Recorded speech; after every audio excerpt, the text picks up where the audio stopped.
Hello বন্ধুরা, আমরা একটু গ্রাম্য পরিবেশ উপভোগ করার জন্য বেরিয়ে পড়েছি হিজল নামক একটি গ্রামের দিকে।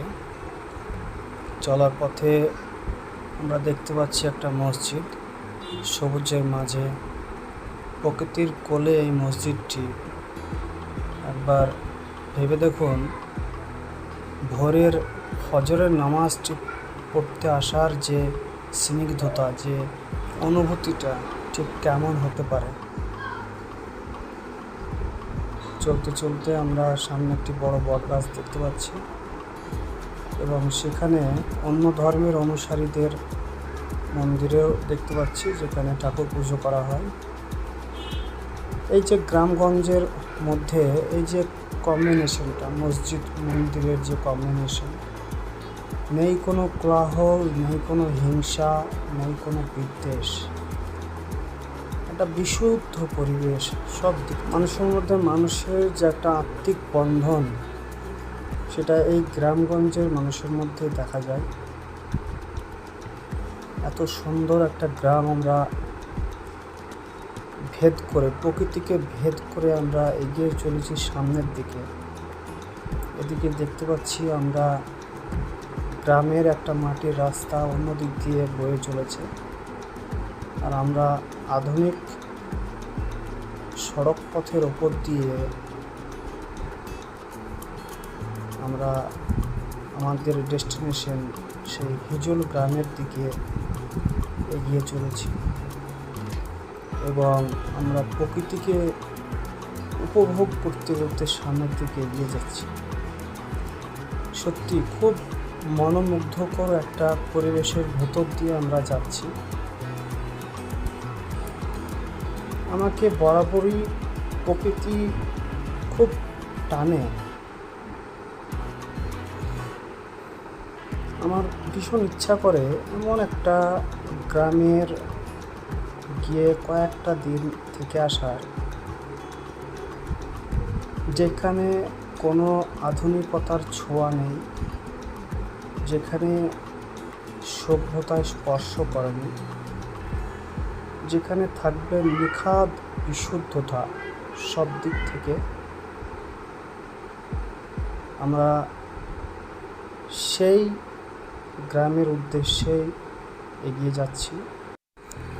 এই যে সামনে আমরা দেখতে পাচ্ছি আধুনিক টেকনোলজি ব্রিজটাকে, যেটা প্রকৃতিকে ভেদ করে চলে গেছে মানুষের সুবিধার জন্য। এবং এখানে আমরা বাইকটা কিছুক্ষণ দাঁড় করিয়েছিলাম প্রকৃতির রূপটাকে দেখার জন্য। তারপরে আমরা আবার স্টার্ট করলাম আমাদের গন্তব্যস্থলের দিকে।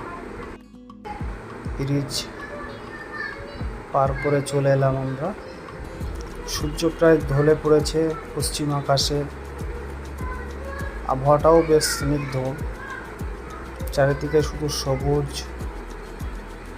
সেই সবুজের মাঝ দিয়ে আমরা চলে যাচ্ছি। আমরা এই যে মাটির রাস্তা ওদিক দিয়ে চলে গেল, এদিক দিয়ে আবার পাকা রাস্তা, গাছ, চারিদিকে শুধু গাছ আর সবুজ। আমরা আধুনিক হতে গিয়ে বৃক্ষ ছেদন করতে শুরু করেছি, তার ফল আমরা ইতিমধ্যে পেতে শুরু করেছি। গরমের তীব্র দাবদাহে শহর এলাকার মানুষের জীবন অতিষ্ঠ। আমাদের প্রত্যেকের উচিত হবে এখন গাছ লাগানো নিজেদের স্বার্থে। পিচে রাস্তা ভেদ করে আমরা আরও গ্রামের দিকে এগিয়ে চলেছি। চারিদিকে শুধু সবুজ আর গাছপালা দিয়ে ঘেরা। সেই জন্যই হয়তো এলাকাটা এত ঠান্ডা, এত স্নিগ্ধ, এত মনোরম। কিন্তু আমরা বুঝি না, আমরা আধুনিক হতে গিয়ে আমরা একটু সুবিধার জন্য প্রকৃতিকে যেভাবে ধ্বংস করছি, তাতে যে আমরা আমাদের নিজেদের অস্তিত্বই ধ্বংসের মুখে পড়ে যেতে পারে আগামীতে, বা পড়ে যাবে। এই বোধটুকু আমাদের মধ্যে নেই। আমরা অনেক শিক্ষিত হয়েছি, আমরা অনেক বিজ্ঞান প্রযুক্তিতে এগিয়ে রয়েছি, কিন্তু এই বিষয়টা আমরা বুঝতে পারি না।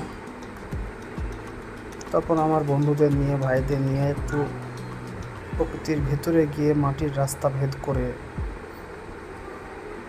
চলে এলাম আরেকটু ভেতরের দিকে। বাইকটা সামনের দিকে রেখে এসেছি।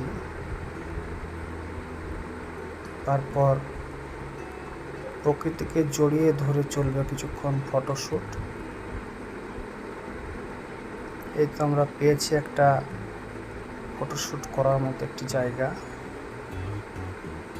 যেখানে আমার বাকি ভাই দুটোও ফটো তুলবে।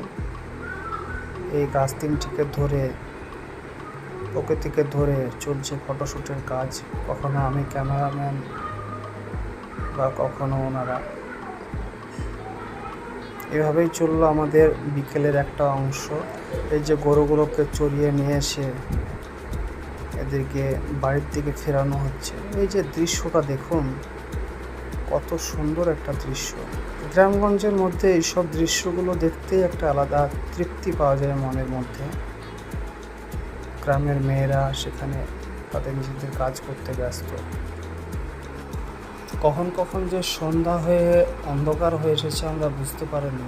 তারপরে আমরা বাড়ির উদ্দেশ্যে রওনা দিলাম।